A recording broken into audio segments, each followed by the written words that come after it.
বিবাহ, শুভ বিবাহ, বিবাহ যদি গন্ডগোল হয়ে যায় সারা লাইফ সারা জীবন আপনাকে চোখের জলে নাকের জলে হতে হবে।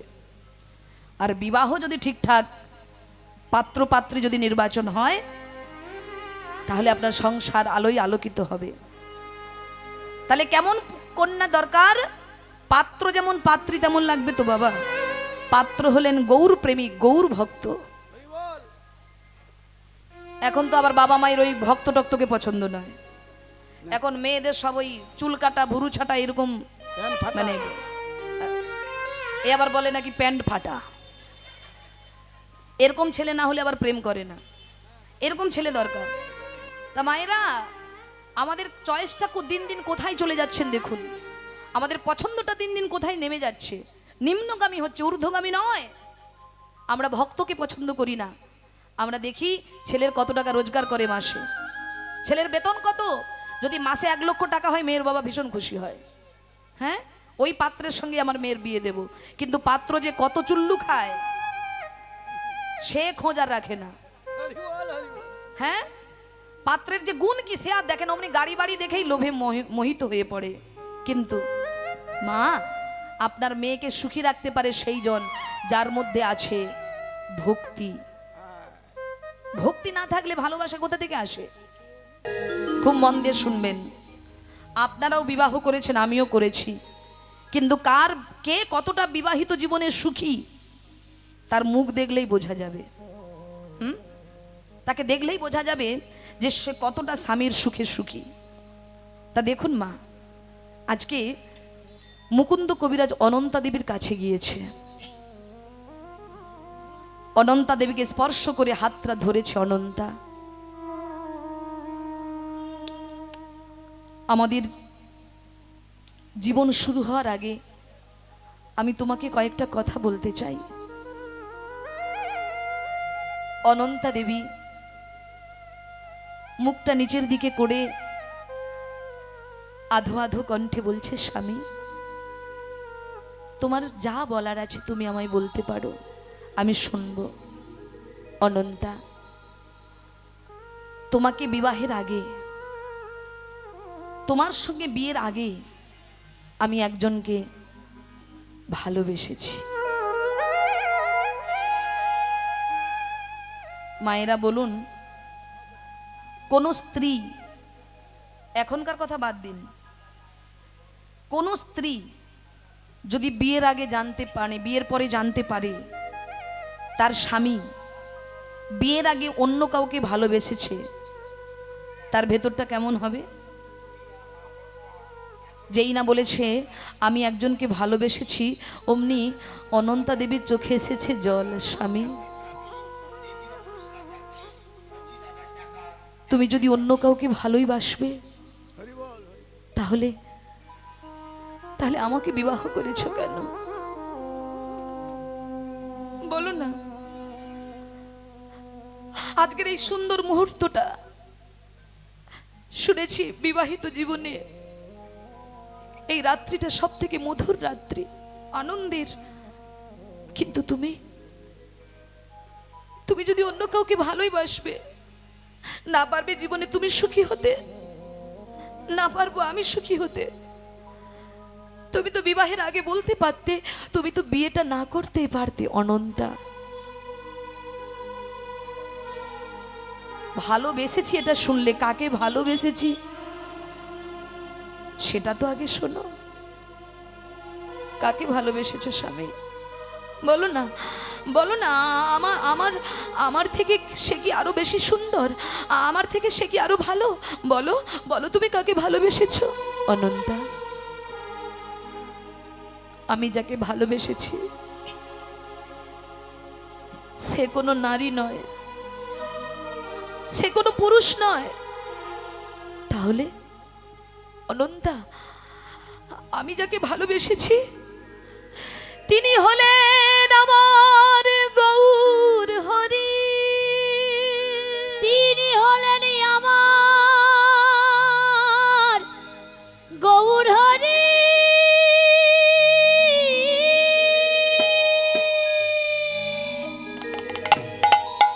অনন্তা, অনন্তা, আমি চাইনি বিবাহ করতে, কিন্তু গৌরহরি আমাকে আদেশ দিয়েছেন বলে আমি বিবাহ করেছি। গৌরহরি আমাকে বলেছে তুমি সংসারী হও, সংসারে থেকে ভজন করো, গোপীনাথের সেবা করো, আয়ুর্বেদিক চিকিৎসার কর্ম করো, বিবাহ করো।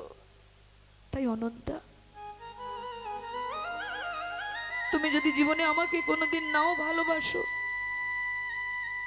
আমার তাতে কোনো দুঃখ হবে না, কিন্তু তুমি আমায় কথা দাও,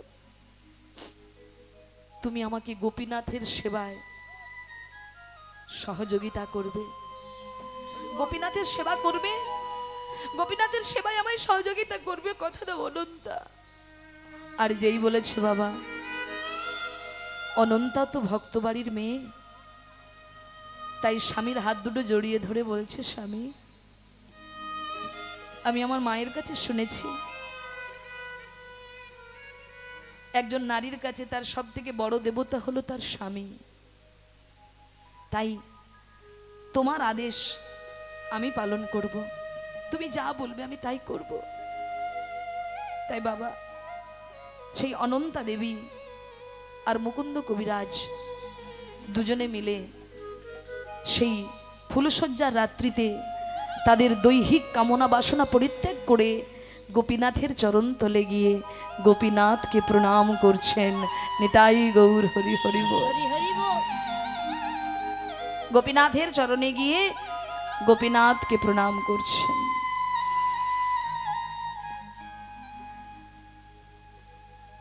আর কত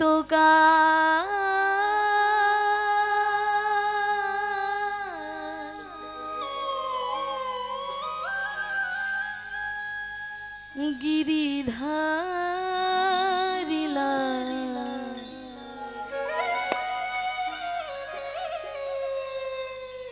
আড়ালে আড়ালে রবে, আড়ালে আড়ালে রবে, আরে কত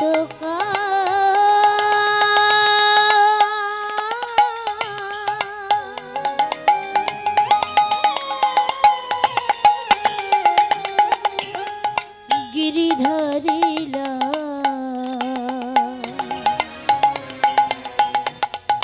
আড়ালে আড়ালে রবে,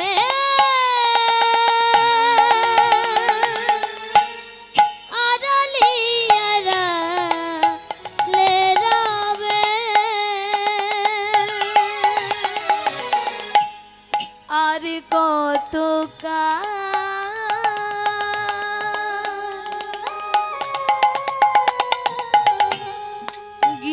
গিরিধারিলা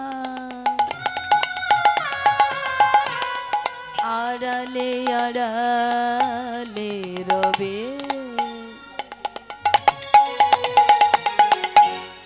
আড়ালে আড়ালে রবে,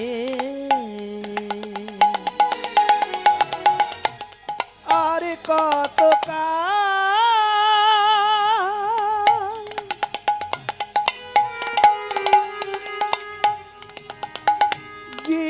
গিরিধারিলা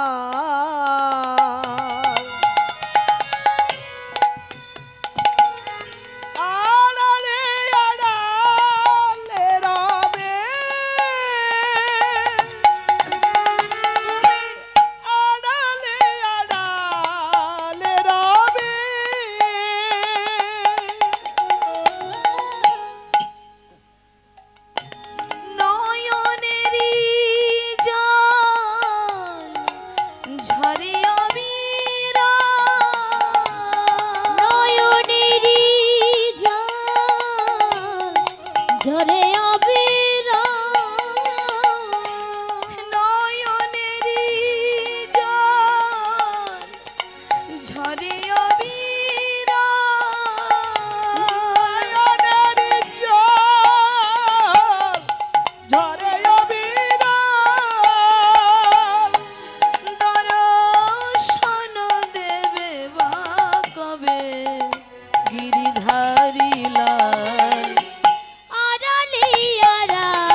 দেখা যদি নাই দেবে ওহে নিরুদয়, তবে কেন আশা দিয়ে ভরালে হৃদয়। দেখা যদি নাই দেবে ও গরির উদয়, তবে কেন আশা দিলে ভরালে হৃদয়।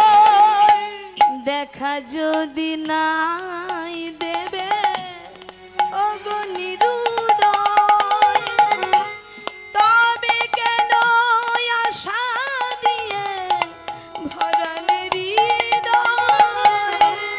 দেখা যদি নাই দেবে ও গো নিরুদয়, তবে কেন আশা দিয়ে ভরালে হৃদয়।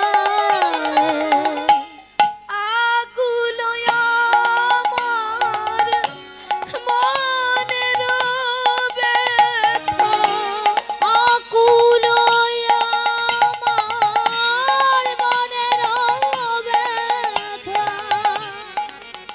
আকুল আমার মনের ব্যথা। আকুল আমার নয়নের ব্যথা। দর্শন দেবে বা কবে গিরিধারিলা, আড়ালি আড়ালে রবে, আড়ালি আড়ালে রবে। আর কত কাল গিরিধারিলা, আড়ালে আড়ালে রবে, আড়ালে আড়ালে রবে। ও গো গিরিধারিলা,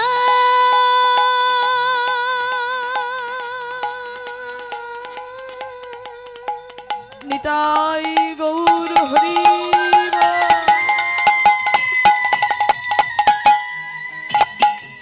দেখা দাও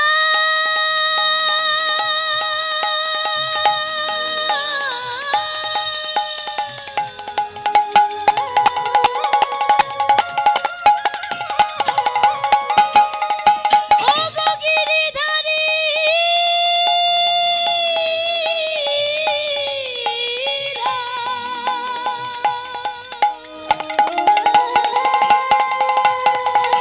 দেখা দাও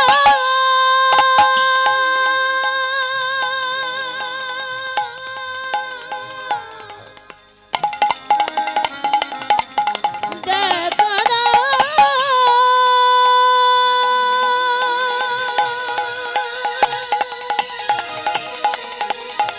ও হে গিরিধারিলা, আড়ালে আড়ালে রবে, আড়ালে আড়ালে রবে, আড়ালে আড়ালে রবে, আড়ালে আড়ালে রবে। ভক্তমণ্ডলী, তাদের দাম্পত্য জীবনের মাঝখানে গোবিন্দকে বসিয়েছিলেন বাবা। তাদের স্বামী স্ত্রীর মাঝখানে ভগবানকে বসিয়েছেন বলে তাদের সংসার এত সুখময়। আর আমাদের সংসার এত দুঃখময় কেন? কারণ আমরা গোবিন্দকে বসাইনি তাই। জানেন বাবা, এই বিবাহের কথা বলতে গিয়ে একটুখানি নিজের কথা বলি। আমি ছোটবেলা থেকে কীর্তন করছি। যখন ক্লাস 7-এ পড়ি তখন গুরুচরণ আশ্রয় করে গোবিন্দের নাম করবার সৌভাগ্য আমার হয়েছিল। যেদিন থেকে গুরুচরণ আশ্রয় করেছি সেদিন থেকে আমি যাহার বর্জন করেছি। যিনি কণ্ঠ দিচ্ছেন ইনি হলেন আমার বাবা।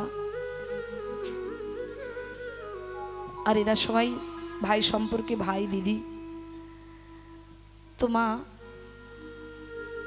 যখন আমার বিবাহের সময় হলো, যেনার সঙ্গে আমার বিবাহ হয়েছে বাবা, উনি বেঙ্গল পুলিশে চাকরি করেন।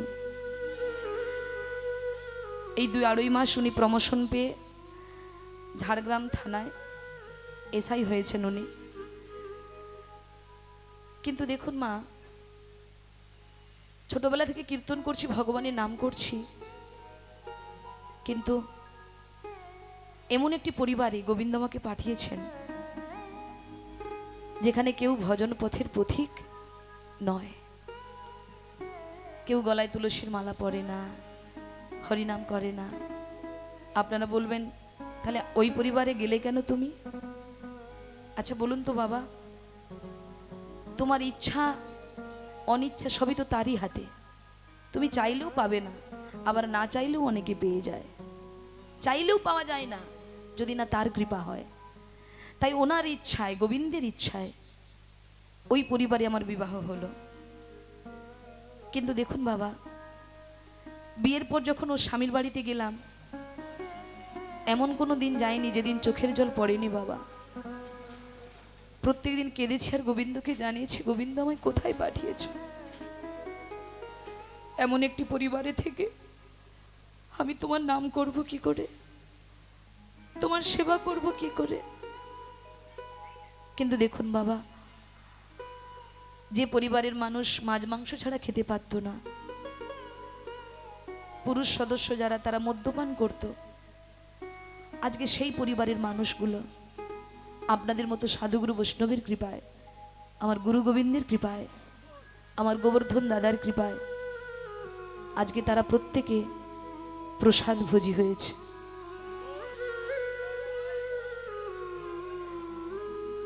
আমার শাশুড়ি মা, শ্বশুর মশাই এবং আরও যারা আছেন, আমার ভাসুর, বড় ভাসুর, বড় যা, প্রায় সকলেই,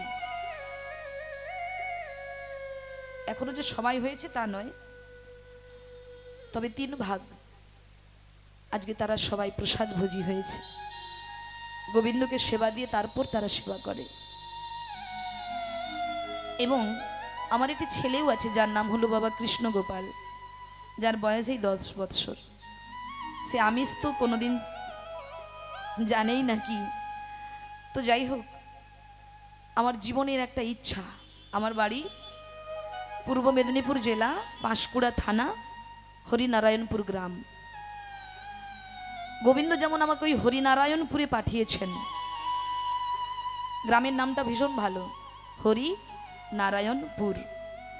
আজকে যে শুধু আমার বাড়ির মানুষগুলো ভজন পথে এসেছে তা কিন্তু নয় বাবা, আমার আশেপাশে প্রায় মায়েদের বাড়িতে, বাবাদের বাড়িতে প্রত্যেক দিন গোবিন্দের সেবা হয়, তুলসী পরিক্রমা হয়, আরতি কীর্তন হয়, প্রায় সব বাড়িতে। তাই আমার জীবনের ইচ্ছা, গোবিন্দ যেমন আমাকে ওই জায়গায় পাঠিয়েছে, এই যে কীর্তন গান করে যতটুকু উপার্জন করছি আমার স্বামীর সহযোগিতায় এবং আপনাদের মতো অনেক ভক্তের কৃপায়, আমাদের গ্রামে 1 বিঘে জায়গা কিনেছি, যেখানে রাধা গোবিন্দের মন্দির নির্মাণ হচ্ছে। আমার যিনি দীক্ষা গুরু, উনি আছেন এখন তমলুক মহাপ্রভুর মন্দির, বাসুদেব ঘোষের সমাধি যেখানে। আমার দীক্ষাগুরুর নাম শ্রী শ্রী শ্যাম সুন্দরানন্দ দেব গোস্বামী পাদ।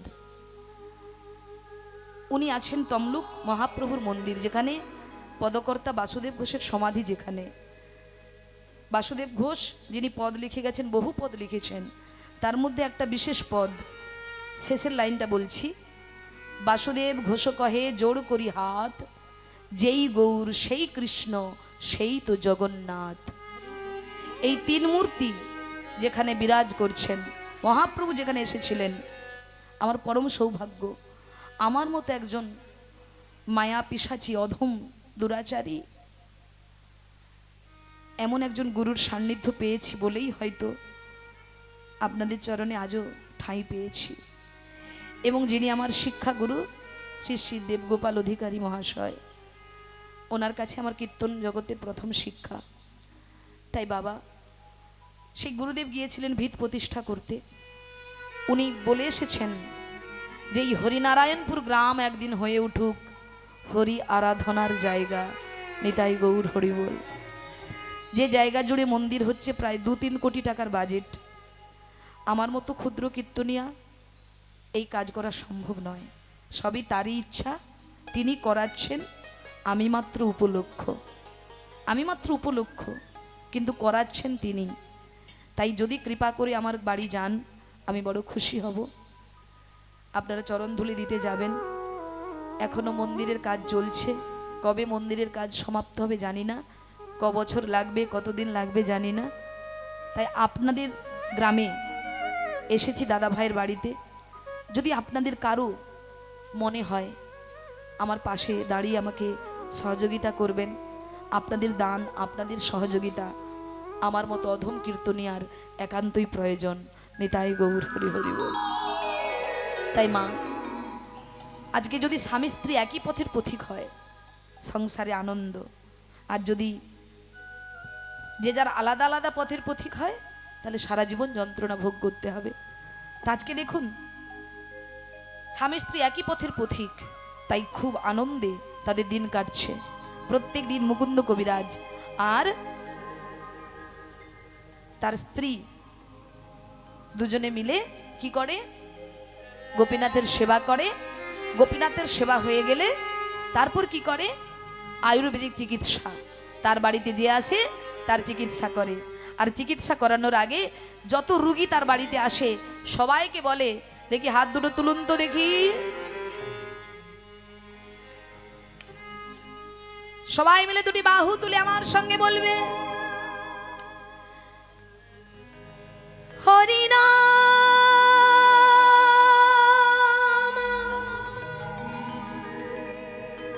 কৃষ্ণ নাম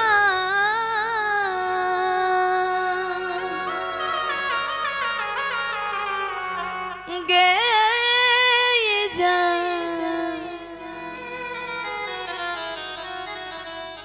ও বীরা।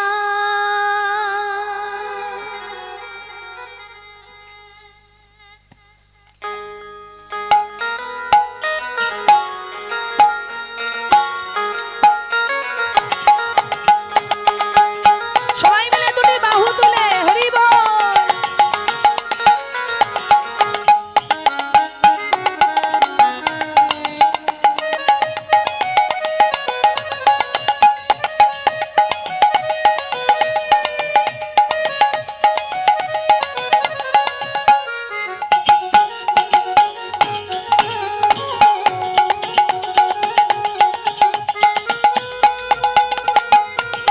সবাই মিলে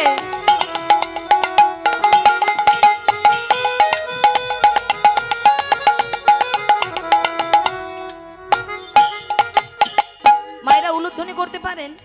একটু উলুধ্বনি দিন তো দেখি।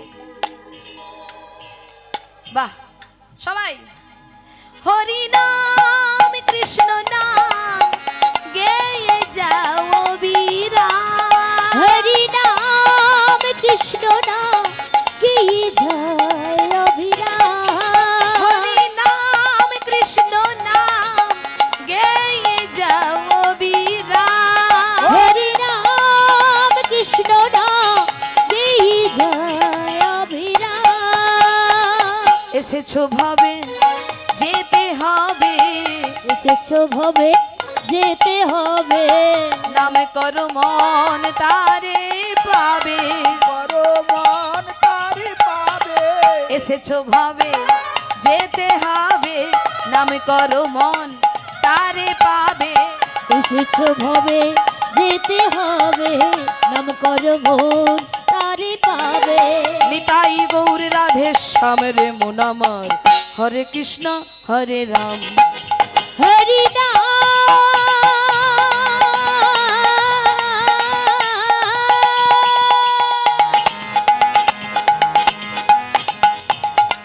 কৃষ্ণ নাম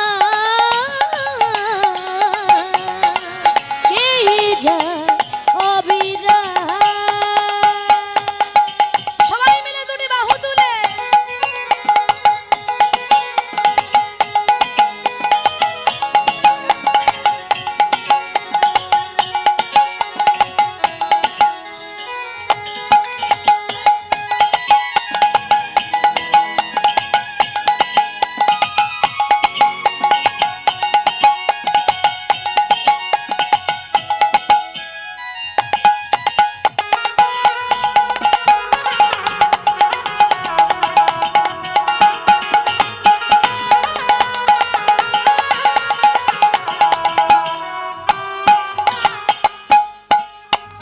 কৃষ্ণ নাম কৃষ্ণ নাম সূর্য সম মায়ায় অধিগন্ধ যাহা কৃষ্ণ তাহা নাই মায়ার অধিকার। কৃষ্ণ নাম সূর্য সম মায়া গভীর অন্ধকার, যাহা কৃষ্ণ তাহা নয় মায়া ভবিকার। শ্রী চৈতন্য নিত্যানন্দ শ্রী অদ্বৈত সীতা হরি গুরু বৈষ্ণব ভাগবতারে গীতা। শ্রী চৈতন্য নিত্যানন্দ শ্রী অদ্বৈত সীতা হরি গুরু বৈষ্ণব আর ভাগবত গীতা। এসবই মন তোমারই জন্য, এসবই মন তোমার জন্য, এসবই মন তোমারই জন্য, এসবই মন তোমার জন্য। নিতাই গৌর রাধে শ্যাম রে মন আমার, হরে কৃষ্ণ হরে রাম হরি নাম কৃষ্ণ নাম গেয়ে যায় অবিরাম। হরি নাম গেয়ে যায় অবিরাম। তোমরা সবাই চিকিৎসা করাবে নাকি?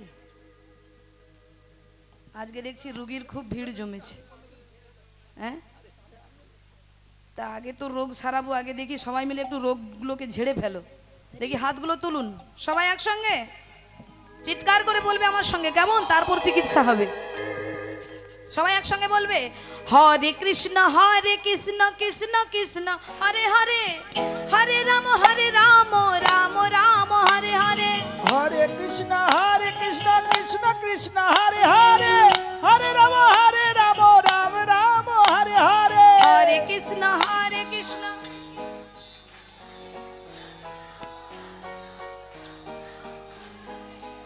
কৃষ্ণ হরে কৃষ্ণ কৃষ্ণ কৃষ্ণ। চিৎকার করে হরে কৃষ্ণ। দাদু, হরে কৃষ্ণ কৃষ্ণ কৃষ্ণ হরে হরে, হরে রাম রাম রাম হরে হরে। হরে কৃষ্ণ কৃষ্ণ কৃষ্ণ হরে হরে, হরে রাম রাম রাম হরে হরে। হরি নাম কৃষ্ণ নাম গেয়ে যাও অবিরাম। হরি নাম কৃষ্ণ নাম গেয়ে যায় অবিরাম। হরি নাম কৃষ্ণ নাম গেয়ে যাও অবিরাম।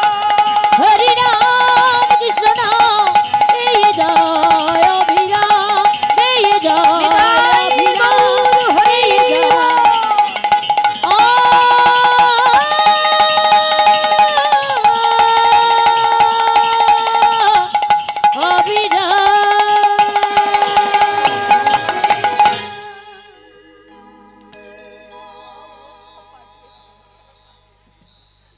জয় জয় গোপীনাথ কি। আচ্ছা, আপনাদের মধ্যে সব থেকে গরিব কে আছে, কাঙাল কে আছে? উঠে আসুন, আগে তার চিকিৎসা করব। সব থেকে গরিব কে আছে, কাঙাল কে আছে? উঠে এসো।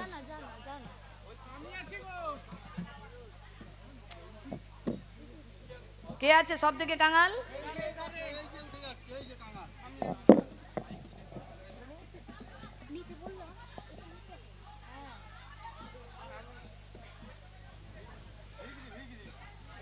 কি হয়েছে তোমাদের? কি হলো? ওই আসতেছে আর ঠেলা ঠেলি লেগেছে? রোগ দেখাবে। নাচবেন? গান বন্ধ করে দিই? ওই রে, আবার বলেন না।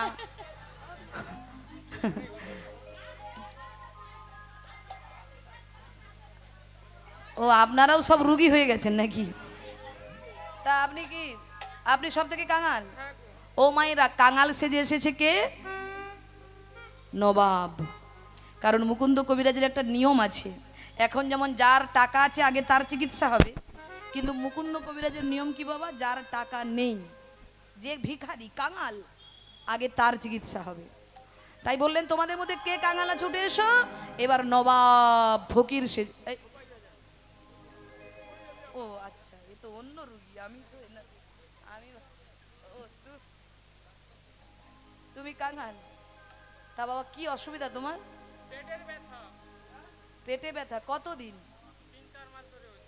3-4 মাস। এর আগে ডাক্তার দেখিয়েছো? কিচ্ছু হয়নি। তা বাবা গোপীনাথের কৃপায় তোমার ব্যাধি সারলেও সারতে পারে। তা বাবা ঔষধ পরে খাবে, আগে একবার ওই ধুলায় গড়াগড়ি দিয়ে এসো।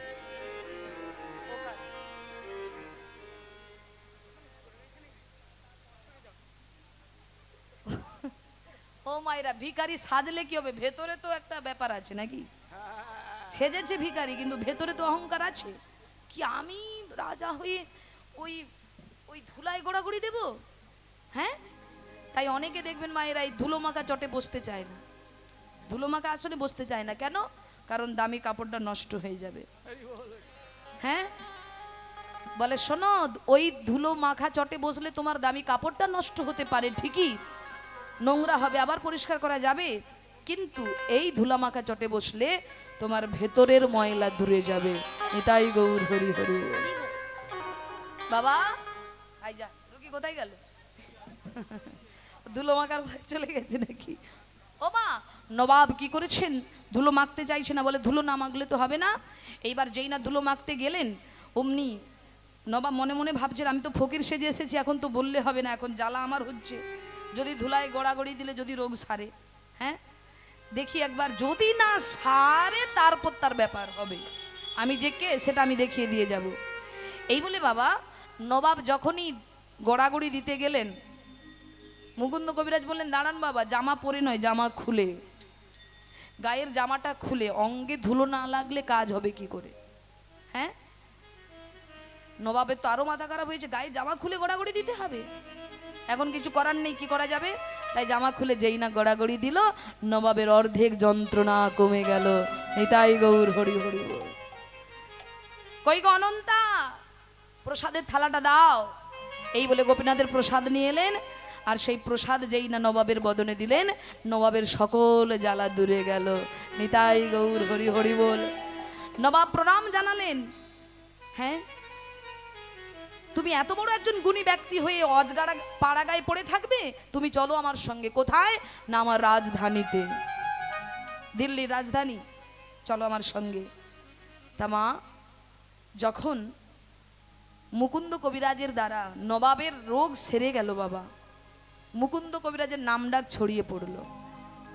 আর দেখবেন বাবা, যদি কারো জগতে নামডাক ছড়িয়ে যায়, তার ভেতরে একটা জিনিস বাসা বাঁধে। কি? অহংকার এমন জিনিস মা, যেমন আকাশের চাঁদ পুকুরের জলে দেখা যায়, যায় কি না? কিন্তু যদি কোনো পুকুরে পানাহত ভর্তি থাকে, চাঁদ দেখা যাবে না। তদনুরূপ যদি কারো হৃদয় আকাশে আবর্জনা ভরে থাকে, কাম ক্রোধ লোভ মদহ মাৎসর্য, এই নোংরাগুলো যদি জমে থাকে, তাহলে এই অহংকার হৃদয়ে, এই অন্ধকারচ্ছন্ন হৃদয়ে কখনো ভগবানকে দেখতে পাবে না। আবার বললেন, এই নোংরা পরিপূর্ণ হৃদয়েও ভগবান দেখা যাবে, ওই পানাহত পরিপূর্ণ পুকুরেও চাঁদ দেখা যাবে। কি করলে? না তার জন্য 3টে বেড়া লাগাতে হবে, 3টে বাঁশের বেড়া, 3 দিক দিয়ে বাঁশ ঘেরে দিন, দেখবেন ওই জায়গার জলটা পরিষ্কার হয়ে যাবে, ওই জায়গাতে আকাশের চাঁদ দেখা যাবে। তদনুরূপ যদি তোমার হৃদয় আকাশটা পরিষ্কার করতে চাও, তাহলে 3টে বেড়া লাগাও। সেই 3টে বেড়ার নাম কি? সাধু, শাস্ত্র, গুরু বাক্য। এই 3টে বেড়া লবে, হৃদয় আকাশে তোমরা গোবিন্দকে দেখিতে পাইবে। তাহলে 3টে বেড়ার নাম কি বললাম? সাধু, সাধুর কথা শোনো, শাস্ত্রের কথা শোনো, আর গুরু বাক্য পালন করে চলো। যদি চলতে পারো জীবনে এই 3টে উপদেশ মেনে, তাহলে তোমার হৃদয়টাও পরিষ্কার হয়ে যাবে। সেদিন তুমি দেখতে পাবে গোবিন্দ বৃন্দাবনে নেই, কোথায় আছে? আমার হিয়ার মাঝে লুকিয়েছিলে, দেখতে আমি পাইনি, তোমায় দেখতে আমি পাইনি। ওগো ভগবান, তোমাকে দেখার জন্য বৃন্দাবনে গিয়েছি, তোমাকে দর্শন করার জন্য নবদ্বীপ ছুটেছি, কত তীর্থ ভ্রমণ করেছি, কিন্তু গুরুচরণ আশ্রয় করে আমার হৃদয় মন্দিরের দরজাটা খুলে আমি কোনোদিন তোমায় দেখার চেষ্টা করিনি ঠাকুর। আমার হৃদয়ের মন্দির খুলে আমি কোনোদিন তোমায় দেখার চেষ্টা করিনি। আমার হিয়ার মাঝে লুকিয়েছিলে, দেখতে আমি পাইনি, তোমায় দেখতে আমি পাইনি। আমার হিয়ার মাঝে লুকিয়েছিলে, দেখতে তোমায় পাইনি আমি, দেখতে তোমায় পাইনি। আমার হিয়ার মাঝে লুকিয়েছিলে, দেখতে আমি পাইনি, তোমায় দেখতে আমি পাইনি। হিয়ার মাঝে লুকিয়েছিলে, দেখতে তোমায় পাইনি আমি, দেখতে তোমায় পাইনি। বাহির পানে চোখ মেলেছি, বাহির পানে আমার হৃদয় পানে চাইনি। আমার হিয়ার মাঝে লুকিয়েছিলে, দেখতে আমি পাইনি, তোমায় দেখতে আমি পাইনি।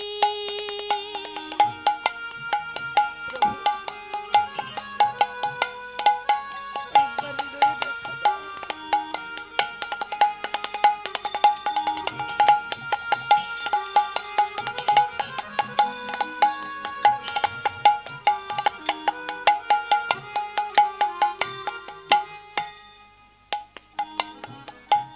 আমার সকল ভালোবাসায়, সকল আঘাত, সকল আশায় তুমি ছিলে আমার কাছে, তুমি ছিলে। আমি তোমার কাছে যাইনি।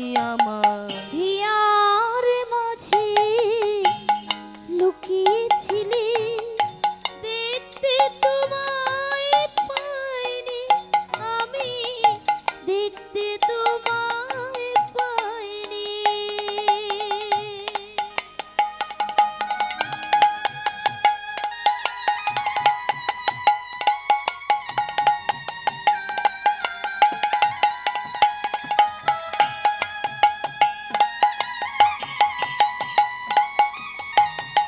নিতাই গৌর হরিব। তুমি মোর আনন্দ হয়ে ছিলে আমার খেলায়, তুমি মোর আনন্দ হয়ে ছিলে আমার খেলায়, আনন্দে তাই ভুলেছিলে, আনন্দে তাই ভুলেছিলে, কেটেছে দিন হেলা। ভক্তমণ্ডলী, আমরা আনন্দে পড়ে তাকে ভুলে গেছি। তিনি সদা সর্বদাই আমাদের সঙ্গে আছে, কিন্তু আমরা তাকে দেখি না বা দেখার চেষ্টা করি না। তাই ভক্তমণ্ডলী, আজকে কবিগুরু রবীন্দ্রনাথ ঠাকুর বলছেন, প্রভু তুমি অন্য কোথাও নেই, তুমি আমার মন মন্দিরে আছো। তাই মন্দিরে যাবার আগে নিজের মন মন্দিরটা খুঁজে দেখো। তাই তো বলেছে, আমার হিয়ার মাঝে লুকিয়েছিলে, দেখতে আমি পাইনি, তোমায় দেখতে আমি পাইনি।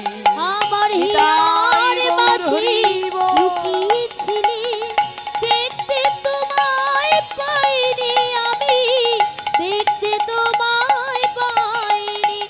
আমার হিয়ার মাঝে লুকিয়েছিলে, দেখতে তোমায় পাইনি আমি, দেখতে তোমায় পাইনি। যে কথাটা বলতে গিয়ে এতগুলো কথা এলো বাবা, অহংকার। মুকুন্দ কবিরাজের ভেতরে অহংকার এলো। কি অহংকার? না আমার মতো বড় চিকিৎসক আর জগতে কেউ নেই। আর যেই অহংকার হলো, সঙ্গে সঙ্গে কি হলো? তার চিকিৎসা, যে চিকিৎসার দ্বারা জগৎকে সুস্থ করেছে, সকল মানুষের রোগ সারিয়েছে, আজকে নিজের স্ত্রী অসুস্থ হয়ে পড়েছে, কিন্তু রোগ সারাতে পারলেন না। নিজের স্ত্রী অনন্তা দেবী দিন দিন মৃত্যুর কোলে ঢলে পড়ছে। একদিন নিজের স্ত্রীর দুরবস্থা দেখতে না পেরে ছুটে গেলেন মহাপ্রভুর কাছে নবদ্বীপে। মহাপ্রভু বললেন, শোনো, তোমার ভেতরে অহংকার এসেছে, তাই তোমার স্ত্রীকে তুমি সুস্থ করতে পারছো না। মুকুন্দ বললেন, প্রভু আমায় ক্ষমা করে দিন, আর কোনোদিন আমি ভেতরে অহংকার আনবো না, আপনি আমায় ক্ষমা করুন, আমার স্ত্রীকে আপনি সুস্থ করুন। যেই বলেছে, সঙ্গে সঙ্গে মহাপ্রভু, তার মুখে ছিল তাম্বুল, সেই চেবানো তাম্বুল মুকুন্দের হাতে দিলেন। আর মুকুন্দ সেই চেবানো তাম্বুল মানে পান, সেই চেবানো পান এনে নিজের স্ত্রীকে খাইয়ে দিলেন। আর যেই খাইয়ে দিলেন মা, অনন্তা দেবী তো সুস্থ হলোই, সাথে সাথে বাবা একটা সুখবর দেখা দিল। কি সুখবর? না অনন্তা দেবী গর্ভবতী হলেন। মহাপ্রভুর কৃপায় অনন্তা দেবী গর্ভবতী হলেন। আর শুভদিনে শুভক্ষণে 10 মাস 10 দিন পরে অনন্তা দেবীর কোল আলো করে সরস্বতী পূজার দিন জন্মগ্রহণ করছেন। কে? যে ভক্তের কথা আমরা শুনছি। কে?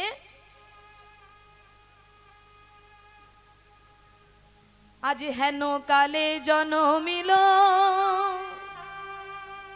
শ্রী রঘুনন্দন, কালে জনমিল শ্রী রঘুনন্দন, হেন কালে জনমিল শ্রী রঘুনন্দন, হেন কালে জন্ম নিল শ্রী রঘুনন্দন। মুকুন্দ দাসের তখন আনন্দিত মন, মুকুন্দ দাসের তখন আনন্দিত মন, মুকুন্দ দাসের তখন আনন্দিত মন। মুকুন্দ দাসের তখন আনন্দিত মন। ও মায়েরা, কি আনন্দ, ছেলে হয়েছে। যখন সবাই পুষ্পাঞ্জলি দিচ্ছে মায়ের চরণে, তখন অনন্তা দেবীর কোল থেকে সেই শিশুকে নিয়ে মুকুন্দ কবিরাজ কি করলেন? কি করলো জানো বাবা? সরস্বতীর শ্রীচরণে করলো সমর্পণ, সরস্বতীর শ্রীচরণে করল সমর্পণ, সরস্বতীর শ্রীচরণে করলো সমর্পণ। আরে সরস্বতীর চরণে করল সমর্পণ। সরস্বতী পূজার দিন জন্ম নিয়েছে, বাড়িতে সরস্বতী পূজা হচ্ছে মুকুন্দ কবিরাজের। আর মুকুন্দ কবিরাজ ছেলেকে সরস্বতীর চরণে সমর্পণ করে বর চাইছে, আশীর্বাদ চাইছে। আমরা কি আশীর্বাদ চাই সরস্বতী ঠাকুরের কাছে? কি চাই? বিদ্যা দাও, বুদ্ধি দাও, যেন পরীক্ষায় পাশ করতে পারি, যেন চাকরি পেতে পারি, নাকি? কিন্তু মুকুন্দ কবিরাজ কি চাইছেন দেখুন বাবা, সরস্বতীর চরণে সমর্পণ করে কি করছে? আজ সরস্বতীর শ্রীচরণে করল সমর্পণ, সরস্বতীর শ্রীচরণে করল সমর্পণ, সরস্বতীর শ্রীচরণে করল সমর্পণ। আরে সরস্বতীর চরণে করল সমর্পণ, বলে আশীর্বাদ করো মা, আশীর্বাদ করো মা, আশীর্বাদ করো মা, আশীর্বাদ করো মা। কৃষ্ণ ভক্ত হতে পারে, আশীর্বাদ করো মা, যেন কৃষ্ণ ভক্ত হতে পারি, আশীর্বাদ করো মা। ভাগবত পড়তে পারে, আশীর্বাদ করো মা, যেন ভাগবত পড়তে পারি, আশীর্বাদ করো মা। বলে পার্থিব জগতের শিক্ষা অর্জন করো, তাতে দুঃখ নেই, কিন্তু শাস্ত্র শিক্ষা বাদ দিয়ে নয়। যে শিক্ষা লাভ করলে তোমার অন্তর্জগৎ আলোকিত হবে সেই শিক্ষা লাভ করো। তাই কি বললেন, কি আশীর্বাদ করতে বললেন, কি আশীর্বাদ?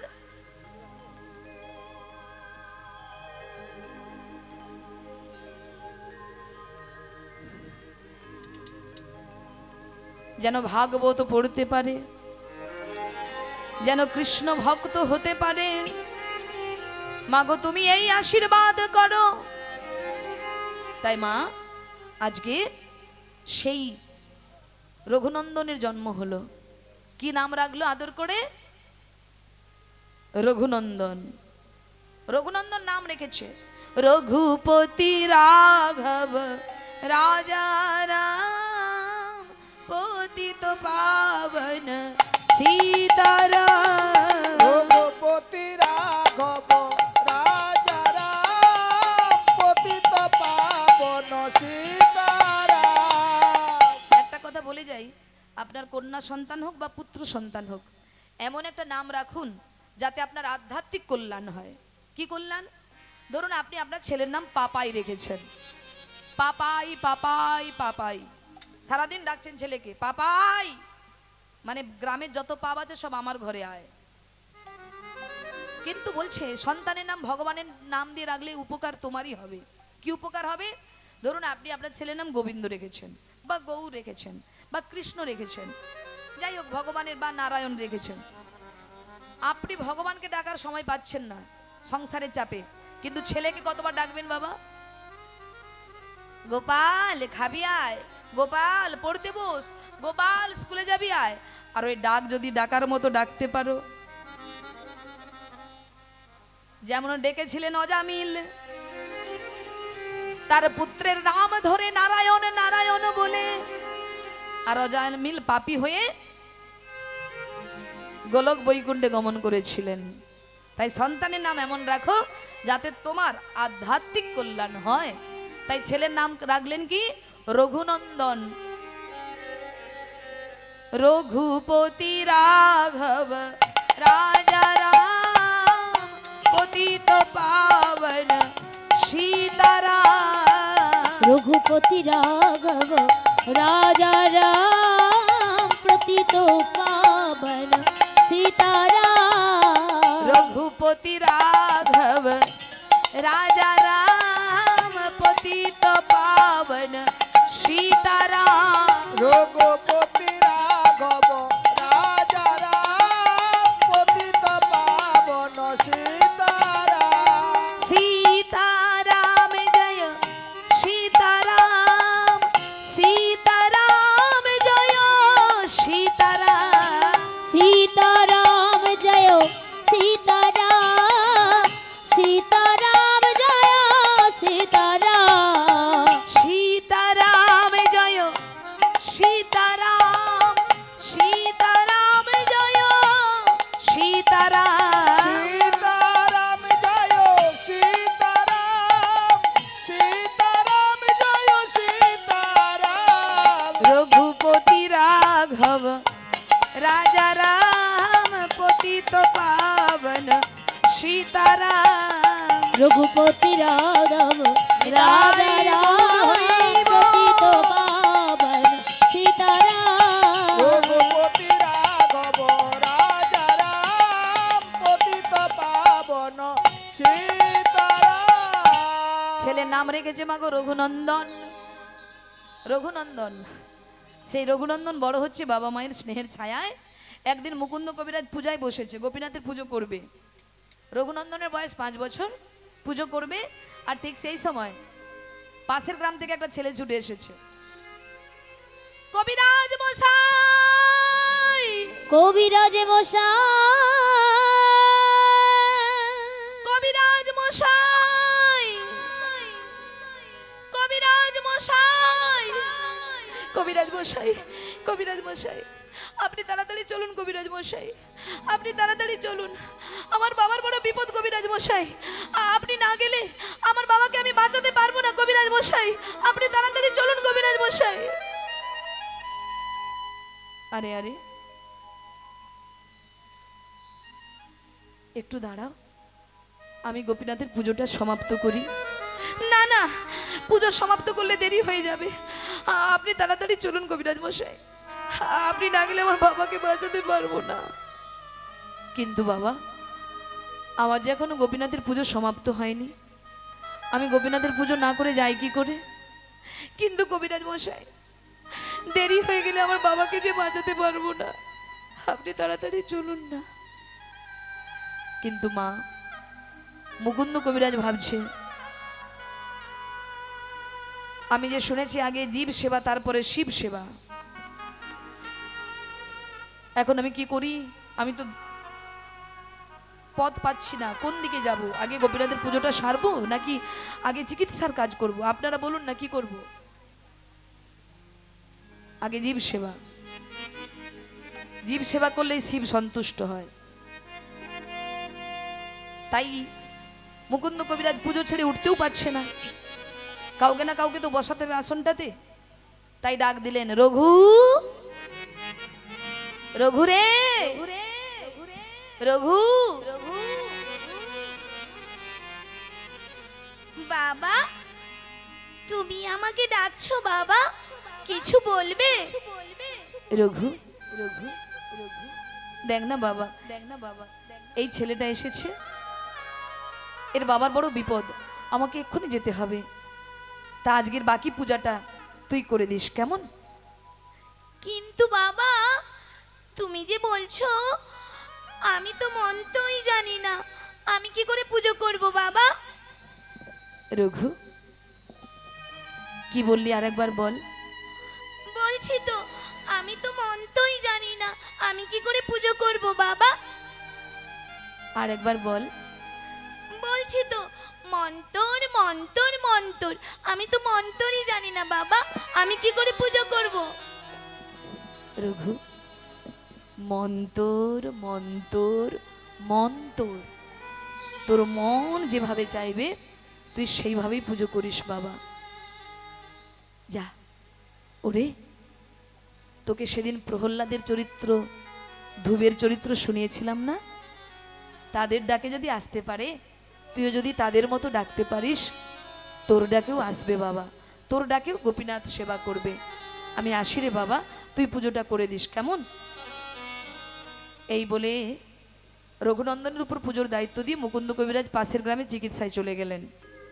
আর এদিকে মুকুন্দ কবিরাজের ছেলে রঘুনন্দন মায়ের বানানো নাড়ু নিয়ে আনন্দে চলেছে গোপীনাথের মন্দিরে। আর গোপীনাথের মন্দিরে গিয়ে মন্দিরের দরজা খুলে ডাক দিয়েছে, গোপীনাথ, ও গোপীনাথ, জানো তো আমার বাবা বলেছে মন দিয়ে ডাকলেই নাকি তুমি চলে আসবে। দেখো গোপীনাথ, এই দেখো, আজ তো আমার বাবা ওই পাশের গ্রামে চিকিৎসায় গিয়েছে, তাই বাবা সেবা ছেড়ে উঠে গিয়েছে, তাই বাকি সেবাটা আমিই করব। ও গোপীনাথ, গোপীনাথ এসো, এই নাড়ুগুলো খেয়ে নাও তো দেখি। এই নাও, দেখো আমার মা কত সুন্দর করে নাড়ু বানিয়েছে। ও গোপীনাথ, শুধু তোমার জন্য, এসো খাও, খাও। ও গোপীনাথ, শুনতে পাচ্ছ না নাকি? এসো খাও। ও হ্যাঁ, বুঝেছি, বাবা তোমাকে অর্ধেকটা সাজিয়ে চলে গেছে, তাই তোমার রাগ হচ্ছে, তাই না? দাঁড়াও, আমি তোমাকে বাকি সাজটা সাজিয়ে দেব। জানো গোপীনাথ, বাবা যখন রোজ তোমার পুজো করে, আমি না ওই জানালার ফাঁক দিয়ে লুকিয়ে লুকিয়ে দেখি বাবা কত সুন্দর করে তোমায় সাজিয়ে দেয়। কিন্তু জানো গোপীনাথ, ওই বাবার সাজানো দেখে আমারও খুব ইচ্ছে জাগে, আমি আমার এই হাত দুটো দিয়ে আমিও তোমায় সাজাবো। তাই গোপীনাথ, আজ আমি সেই সুযোগ পেয়েছি, আজ আমি তোমায় আমার মনের মতো করে সাজিয়ে দেব, কেমন? শোনো। আমি সাজাবো তোমারে মোহন সাজি আশা ছিল মনে, আমি সাজাবো তোমারে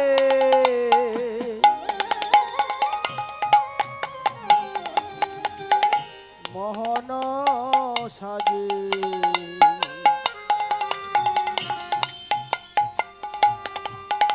আশা ছিল মনে মনে, আমি সাজাবো তোমারে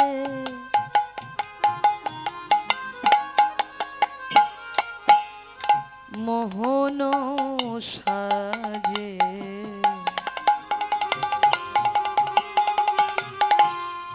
আশা ছিল মনে, সাজাবো তোমারি মোহন সাজে, আশা ছিল মনে মনে। গোপীনাথ মিশাইয়া ভক্তি চন্দনে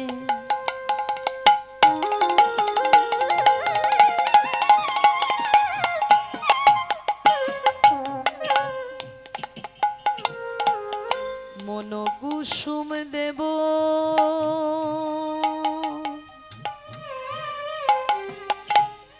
ও রাঙা চরণে,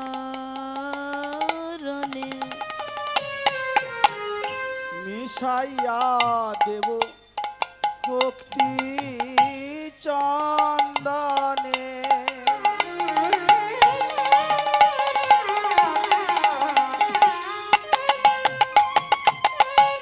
মন কুসুম দেব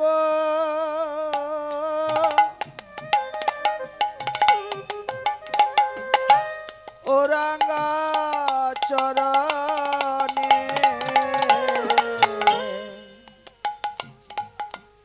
আমি নয়নের জলে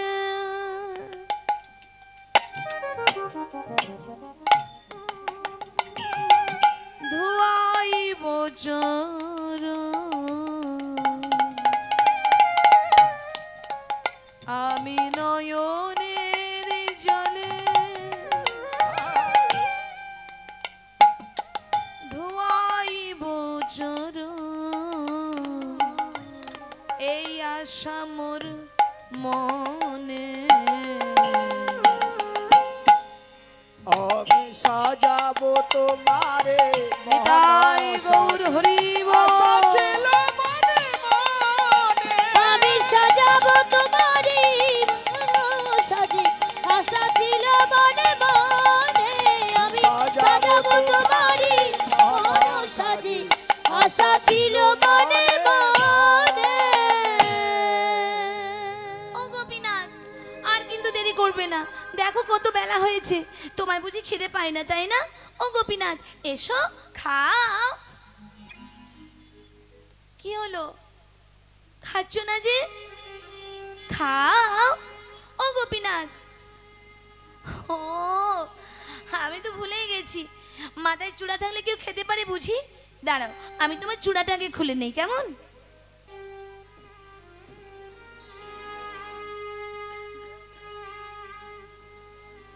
দেখো গোপীনাথ, আর কিন্তু দেরি করবে না, এবার কিন্তু খেয়ে নাও। কি হলো, খাচ্ছ না যে? খাও। ওই দেখো, তখন থেকে বলছি খাও খাও খাও, আর দেখো হাতে বাঁশি ধরিয়ে রেখেছি। দাঁড়াও, বাঁশি হাতে বাঁশি থাকলে কেউ খেতে পারে নাকি? দাঁড়াও, বাঁশিটাও সরিয়ে নিচ্ছি।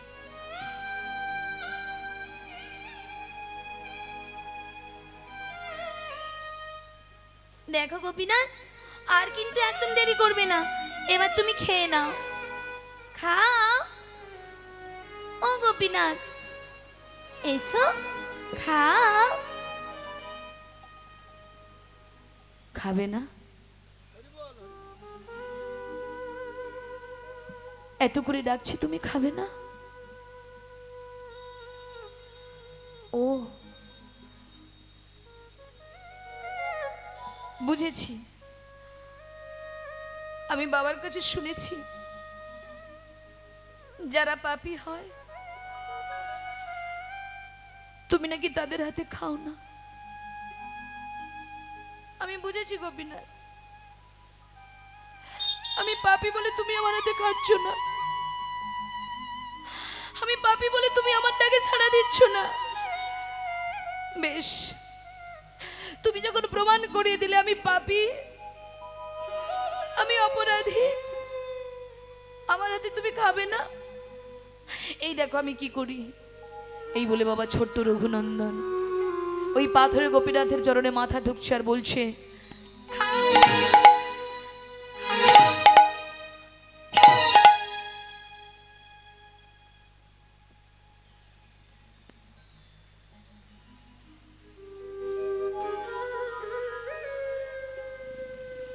যেই না কপাল পেটে রক্ত ঝরছে, মাগো আর ওই গোপীনাথ পাথর হয়ে থাকতে পারেনি মা। ওই পাথরের বিগ্রহ সচল হয়ে ভক্তের কষ্ট দেখতে না পেরে ওই পাথরের বিগ্রহ সচল হয়ে ডাক দিয়েছে, রঘু, রঘু রে, রঘু, এই তো আমি এসেছি, দে আমায় নাড়ু দে, দে। গোপীনাথ,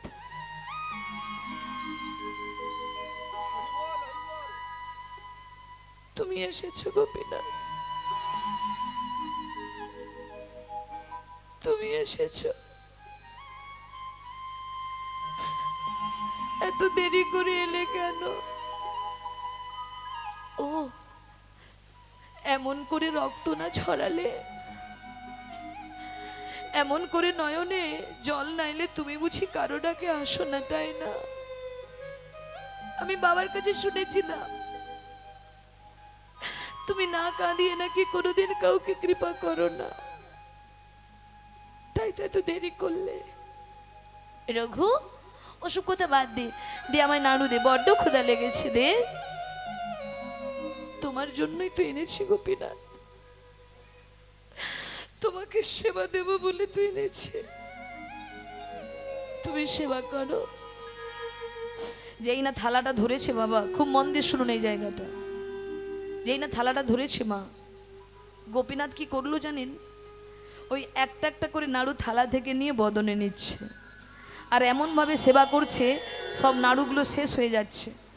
রঘুনন্দন বলছে, গোপীনাথ, ও গোপীনাথ, আমি তো দেখেছি বাবা রোজ তোমায় সেবা দেয়, কিন্তু থালাতে অনেক নাড়ু থাকে, কিন্তু আজকে তুমি সব খেয়ে নিচ্ছ যে, আজকে তুমি সব নাড়ু খেয়ে নিচ্ছ কেন? গোপীনাথ বলে, রঘুরে, রঘুরে, এই জগতে কত ভক্তই আমায় সেবা দেয়, সেবারে কত নিয়ম করে নিষ্ঠা করে, কিন্তু জানিস যেমন নৈবেদ্য সাজিয়ে দেয় তেমনই থালায় পড়ে থাকে। কিন্তু আজকে আমি এত খাচ্ছি কেন জানিস রঘু? তোর মতো চোখের জলে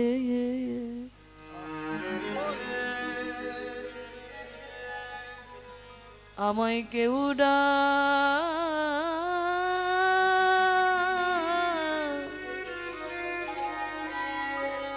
ডাকে না,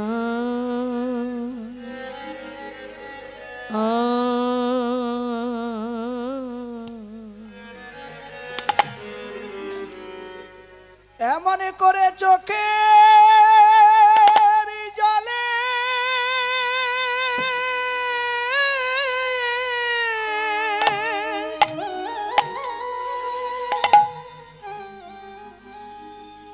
আমায় কেউ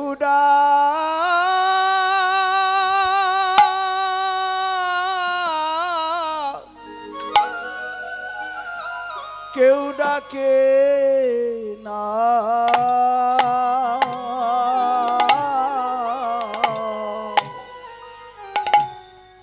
এমন করে চোখের জলে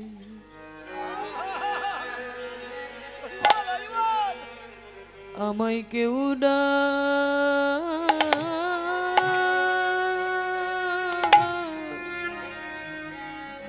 ডাকে না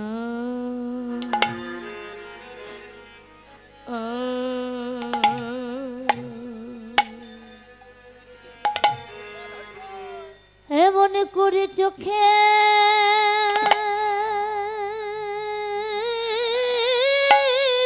জলে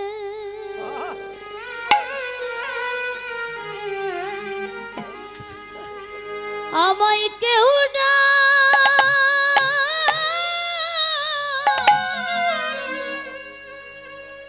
কেউ ডাকে না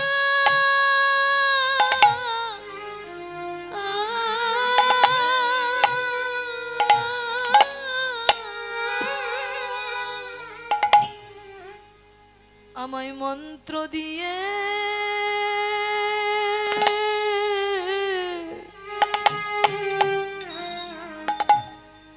আমায় সবাই ডাকে এমন করে চোখের জলে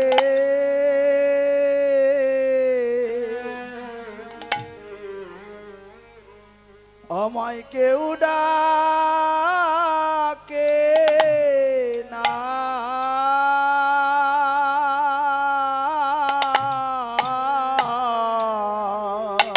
রঘু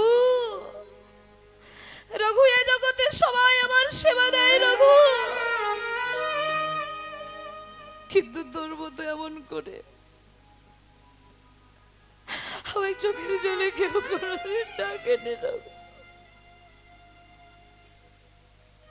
তোর মতো চোখের জলে কেউ কোনোদিন আমায় ডাকেনি। তাই তো আজকে তোর দেওয়া নাড়ুগুলো আমার বড্ড মিঠে লেগেছে রে। দে দে রঘু দে। এই বলে এক এক করে নাড়ু সমস্ত খেয়ে নিচ্ছে বাবা।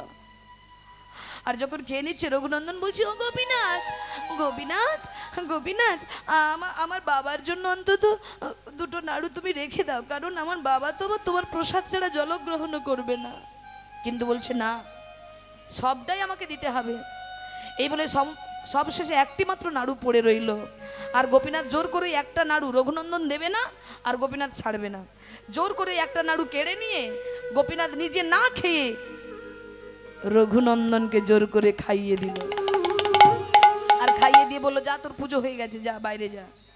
এই বলে রঘুনন্দন না বুঝে কি করলেন, খালি থালা নিয়ে বাইরে বেরিয়ে এলেন। আর ওদিকে মুকুন্দ কবিরাজ চিকিৎসা করে বাড়িতে ঢুকে গেল বাবা। আর বাড়িতে এসে বললেন, রঘু পুজো করেছিস বাবা? হ্যাঁ। প্রসাদ দে। প্রসাদ? বাবা আজকে না ওই গোপীনাথ সব নাড়ু খেয়ে নিয়েছে, একটিও নাড়ু গোপীনাথ রাখেনি। তোমায় দেবো কি করে? কি বললি? কি বললি তুই? গোপীনাথ নাড়ু খেয়েছে? হ্যাঁ বাবা, আজকে ওই গোপীনাথ সব নাড়ু খেয়ে নিয়েছে। ছি রঘু ছি। আমার ছেলে হয়ে মিথ্যা বলছিস? আমার ছেলে হয়ে তুই মিথ্যা কথা বলছিস?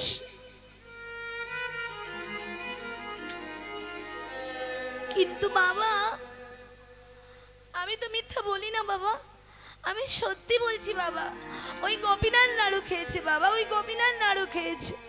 রঘু, আর একবার যদি গোপীনাথের দোহাই দিয়েছিস, তোর যদি এতই নাড়ু খাওয়ার লোভ, তুই তো তোর মাকে বলতে পারতিস, তোর মা তোকে নাড়ু বানিয়ে দিত। তুই গোপীনাথের সেবার নাড়ু নিজে খেয়ে নিলি। বাবা তুমি বিশ্বাস করো বাবা, আমি সত্যি বলছি বাবা, আমি নাড়ু খাইনি। ওই তো তোর মুখের মধ্যে নাড়ু খাওয়ার চিহ্ন লেগে আছে। ছি রঘু ছি। ভক্তমণ্ডলী, মুকুন্দ কবিরাজ রঘুনন্দনকে বকতে শুরু করলো, কিন্তু মন থেকে মেনে নিতে পারলেন না। কি মেনে নিতে পারছে না মুকুন্দ কবিরাজ? কারণ আমার ছেলে তো কোনোদিন মিথ্যা বলে নাই। তাহলে কি আমার কোথাও ভুল হচ্ছে? আমাকে বিচার করতেই হবে, জানতেই হবে কে ঠিক, আমি নাকি রঘুনন্দন? তাই মা পরের দিন মুকুন্দ কবিরাজ চিকিৎসায়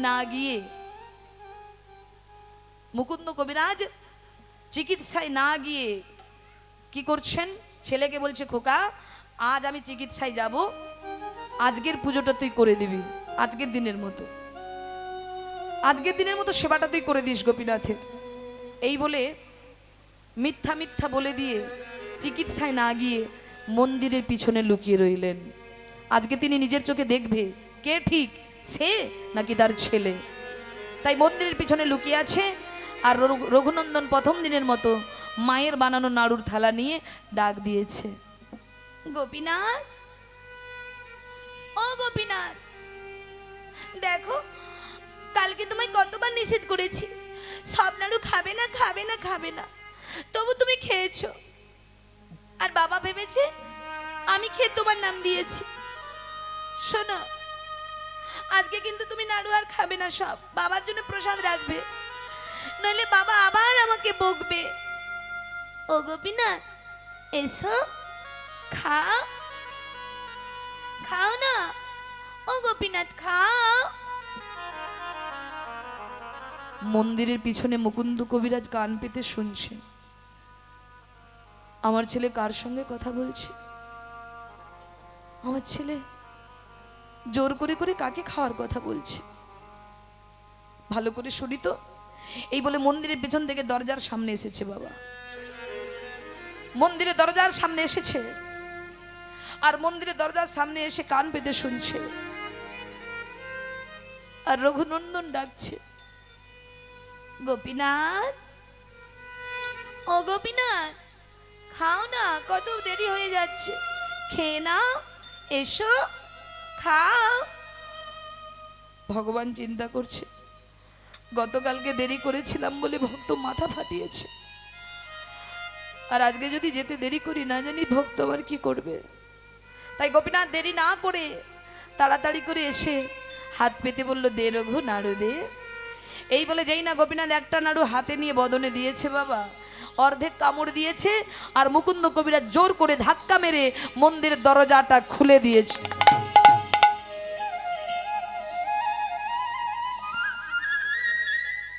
রঘু, রঘু তুই কার সঙ্গে কথা বলছিলিস? রঘু, রঘু তুই কার সঙ্গে কথা বলছিলিস? কাকে জোর করে করে নাড়ু খাওয়ার কথা বলছিলিস? রঘু, রঘু বল, রঘু তুই কার সঙ্গে কথা বলছিলিস বল। বাবা, বাবা তুমি এসেছো বাবা, তুমি তো আমার কথা বিশ্বাসই করো না। কালকে কত করে বললাম আমি নাড়ু খাইনি, গোপীনাথ খেয়েছি, তুমি বিশ্বাস করোনি। তাই আজকে এসেছো, ভালোই করেছো। ওই দেখো বাবা, গোপীনাথ কেমন করে নাড়ু খাচ্ছে, ওই দেখো। কিন্তু মা, রঘুনন্দন যা দেখছে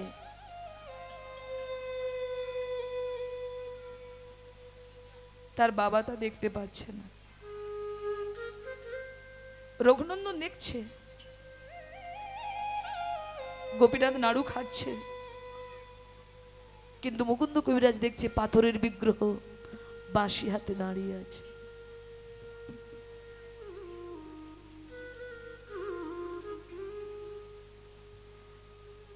বাবা দেখো, দেখো গোপীনাথ কেমন করে নাড়ু খাচ্ছে।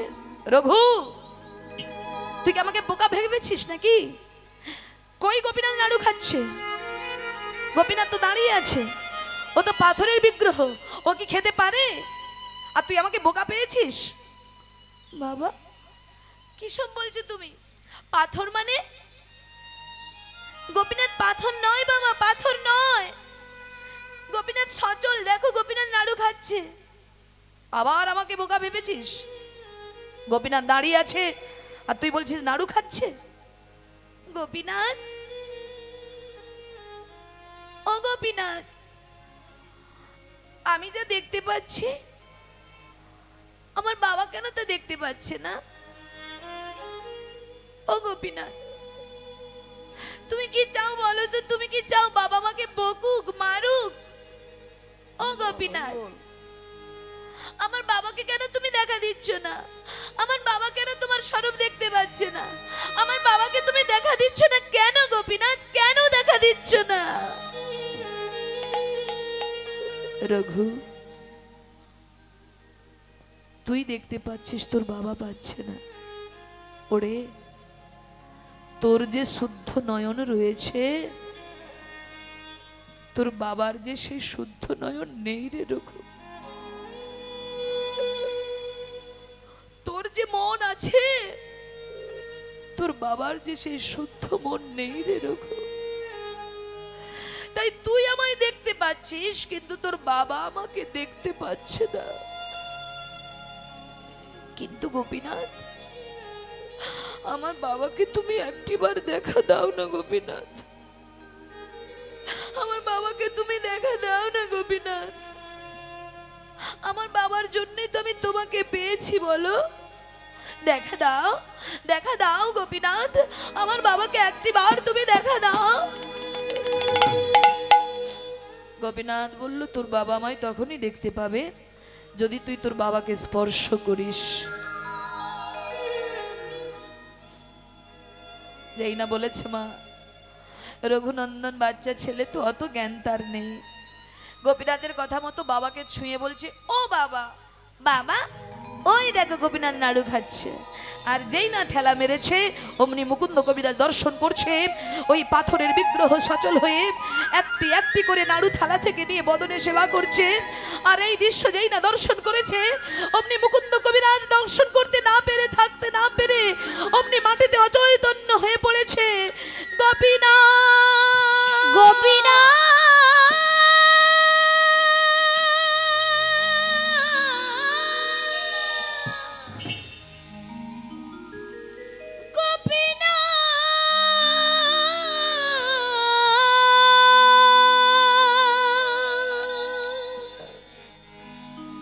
গোপীনাথ,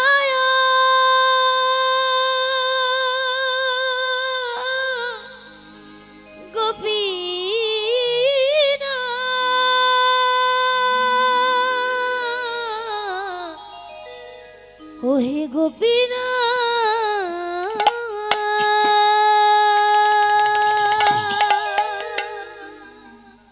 যেই না অচৈতন্য হয়ে পড়েছে, অমনি রঘুনন্দন গোপীনাথের চরণামৃত নিয়ে বাবার চোখে মুখে দিচ্ছে। বাবা, ও বাবা, বাবা, বাবা নয়ন মিলে তাকাও বাবা। রঘু, রঘু,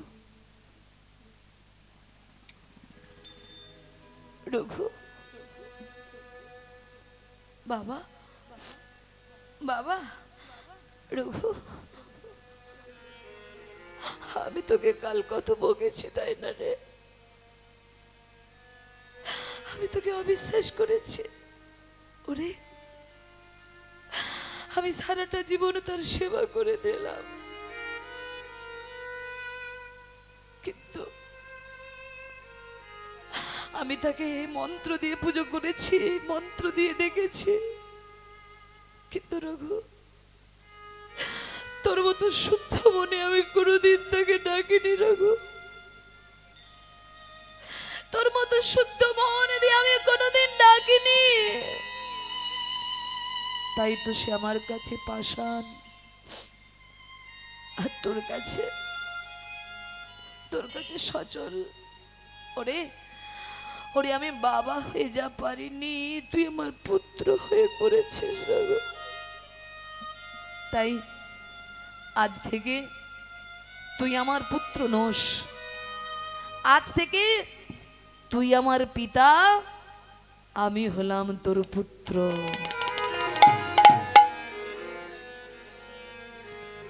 তাই মুকুন্দ কবিরাজ বলছেন, রঘু, শুনেছি ভক্তের ধুলি মাখলে নাকি ভগবানের কৃপা তা পাওয়া যায়।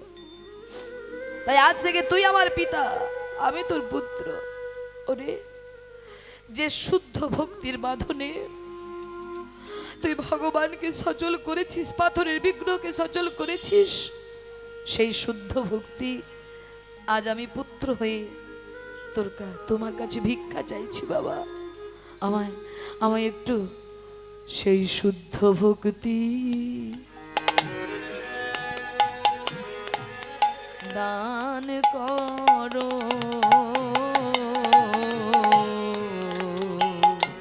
সেই শুদ্ধ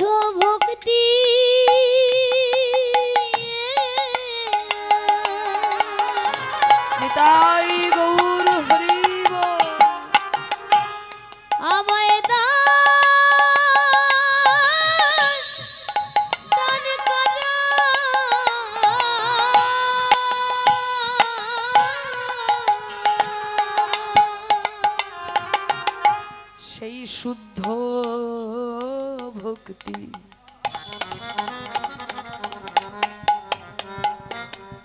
দান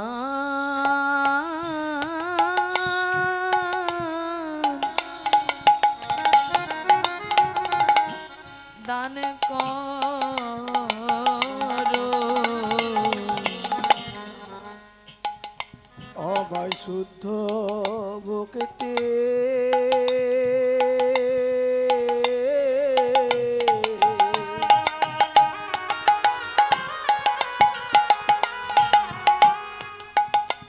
আমায়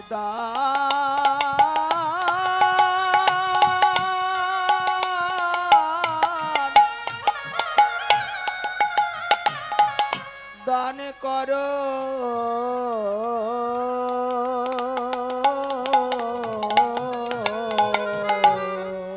তাই ভক্তমণ্ডলী, আজকে মুকুন্দ কবিরাজ বলছেন, রঘু, গোপীনাথের হাতে কি ওই নাড়ুটা থাকবে? গোপীনাথ উত্তর দিলেন, হ্যাঁ থাকবে। কেন? আমি যে ভক্তের হাতে নাড়ু সেবা করেছি, এটাই জগৎকে প্রমাণ দেবে। তাই ভক্তমণ্ডলী, আজ আমরা এখানে রঘুনন্দন লীলা সমাপ্ত করলাম। তাই সবাই মিলে দুটি বাহু তুলে একবার বলুন, জয় জয় ভক্ত রঘুনন্দন কি জয় জয়, জয় ভক্ত রঘুনন্দন কি জয় জয়, জয় গোপীনাথ কি জয় জয়, জয় গোপীনাথ কি জয় জয়, জয় গোপীনাথ কি জয়।